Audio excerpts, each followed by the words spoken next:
আপনি কি spoken English শিখছেন, কিন্তু আপনি নিজে থেকে ইংরেজি বাক্য তৈরি করতে পারেন না, তাই অনেক দিন চেষ্টা করেও ভালো করে ইংরেজি বলতে পারছেন না? তাহলে এই ভিডিওটি মন দিয়ে দেখুন। আপনি খুব দ্রুত স্পোকেন ইংলিশ বলতে শিখে যাবেন। ইংরেজি বলতে গেলে আপনাকে জানতে হবে ছোট্ট একটি সূত্র বা ফর্মুলা, যা দিয়ে আপনি নিজে থেকে ছোট ছোট বাক্য তৈরি করতে পারবেন, যে বাক্যগুলি আপনি সব সময় ব্যবহার করতে পারবেন আমাদের প্রতিদিনের জীবনে, যা আপনাকে দ্রুত ইংরেজি শিখতে এবং বলতে সাহায্য করবে। এই বাক্যগুলি খুব সহজ সরল, তাই দ্রুত শিখতে পারবেন। তাহলে চলুন শুরু করা যাক আজকের ক্লাস। আমি কেক পছন্দ করি। এর ইংরেজি I like cake. I like cake. আপনার জানা উচিত ইংরেজি বাক্য তৈরি করতে গেলে মোটামুটি 3টি জিনিসের দরকার পড়ে। 1 হলো সাবজেক্ট, 2 হলো ভার্ব, 3 হলো অবজেক্ট। এই বাক্যটিতে আই হলো সাবজেক্ট, লাইক হলো ভার্ব এবং কেক হলো অবজেক্ট। তাহলে সেন্টেন্স স্ট্রাকচার হবে এই রকম: subject plus verb plus object. এটা মনে রেখে আপনি বাক্য তৈরি করলে আপনি সব সঠিক বাক্য তৈরি করতে পারবেন, আর আপনার ইংরেজি ভুল হবে না। আরও কয়েকটি উদাহরণ দেখা যাক। আমি অসুস্থ। I am sick. I am sick. John ওখানে থাকে। John lives there. John lives there. এই বাক্যটিতে ভার্বের শেষে এস যোগ করা হলো, কারণ সাবজেক্ট জন হলো third person singular number. Present টেন্সের নিয়ম অনুযায়ী সাবজেক্ট যদি থার্ড পারসন সিঙ্গুলার নাম্বার হয়, আমাদেরকে ভার্বের শেষে এস, ইএস বা আইএসকে যোগ করতে হয়। এবার পরের উদাহরণটা দেখা যাক। আমি ওটা অনুভব করলাম। I fail that. I fail that. এটা পাস্ট টেন্স, তাই এখানে ভার্বের পাস্ট ফর্মকে বসাতে হবে। ফিলের পাস্ট ফর্ম হলো ফেল্ট। এই বাক্যটি পাস্ট টেন্স হলেও সেন্টেন্স স্ট্রাকচার কিন্তু চেঞ্জ হয়নি। সাবজেক্ট, ভার্ব, অবজেক্ট এরা পরপরই বসেছে, তাই যাই টেন্স হোক না কেন সেন্টেন্স স্ট্রাকচার একই থাকবে। তবে টেন্স অনুযায়ী কিছু হেল্পিং ভার্ব বসতে পারে, তার সাথে ভার্বের কিছু পরিবর্তন ঘটতে পারে, কিন্তু সাবজেক্ট, ভার্ব, অবজেক্টের অবস্থার পরিবর্তন হবে না। ইংরেজি বলতে গেলে টেন্স জানাটা খুবই দরকার। টেন্স নিয়ে ভিডিও দেওয়া আছে, যা একবার দেখলেই শিখে যাবেন।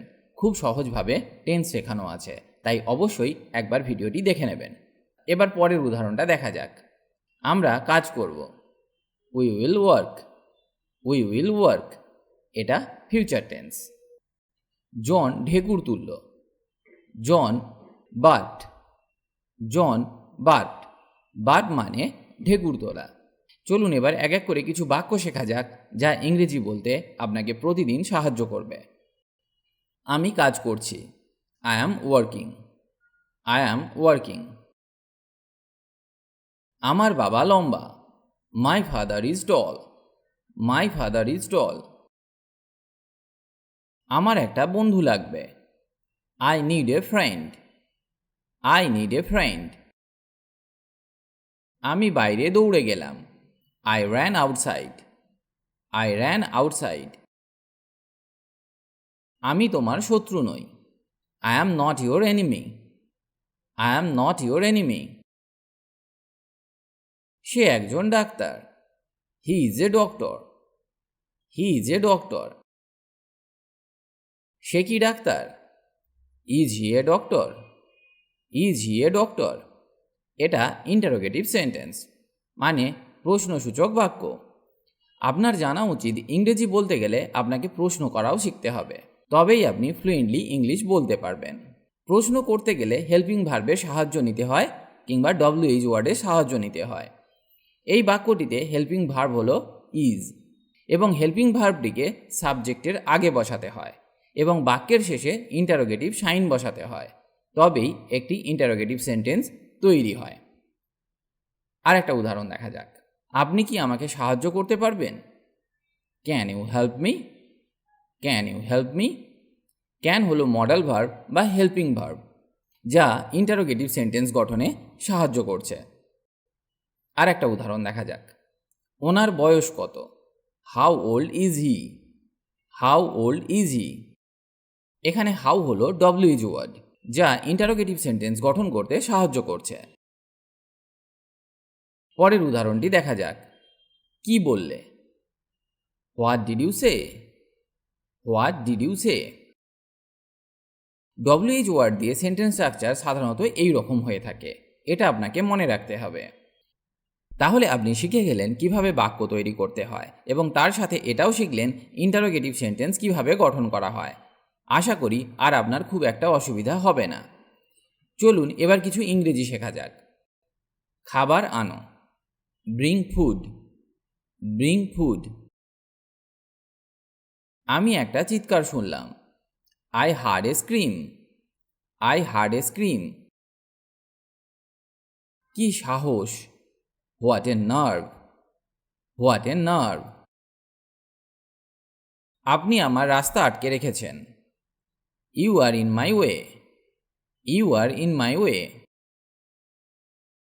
যে কেউ হলেই চলবে, anybody will do, anybody will do.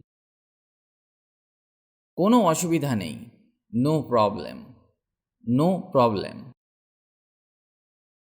এটা আনারস, it's a pineapple, it's a pineapple.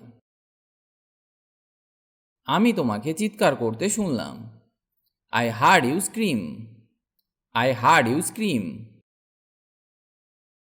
জন ভোট দিল, জন ভোটেড, জন ভোটেড। আকাশটা পরিষ্কার আছে, the sky is clear, the sky is clear. আমার কাছে ওয়াইন আছে, I have got wine, I have got wine. এটি গুরুত্বপূর্ণ না, it's not important, it's not important. কে খেয়েছে, who ate, who ate. John রেগে গেছিল, John got angry, John got angry. তাহলে দেন হোয়াট, দেন হোয়াট। আমি সেটা শুনেছি, I have heard that, I have heard that. আমাকে ছেড়ে দাও, লিভ মি, লিভ মি। সে খুব অসুস্থ, he is very sick, he is very sick. John নাক ডাকে, জন স্নোরস, জন স্নোরস। স্নোর মানে নাক ডাকা। আমাকে তলোয়ারটা দাও, give me the sword, give me the sword. তুমি কথা বলতে পারো, you may speak, you may speak. এটা ব্যবহার করো, ইউজ দিস, ইউজ দিস। তুমি পড়তে পারো, can you read, can you read. আমি খেলাধুলায় খারাপ, I am bad at sports, I am bad at sports. আমি কাশছিলাম, আই ওয়াজ কাফিং, আই ওয়াজ কাফিং। আমি ফিরে এলাম, I came back, I came back. আমাকে ছেড়ে দিন, let me go, let me go. ওটা আমার ভাই, that's my brother, that's my brother. আজ এখানে এই ভিডিওটি শেষ করছি। আশা করি আজকের ক্লাসটি আপনাকে অনেক হেল্প করবে ইংরেজি শিখতে। ইংরেজিতে কথা বলার ইচ্ছে থাকলে আপনাকে অবশ্যই প্রতিদিন অভ্যাস করতে হবে, তবেই আপনি দ্রুত ইংরেজি বলতে শিখবেন। কারণ প্র্যাকটিস ইজ দ্য কি টু সাকসেস।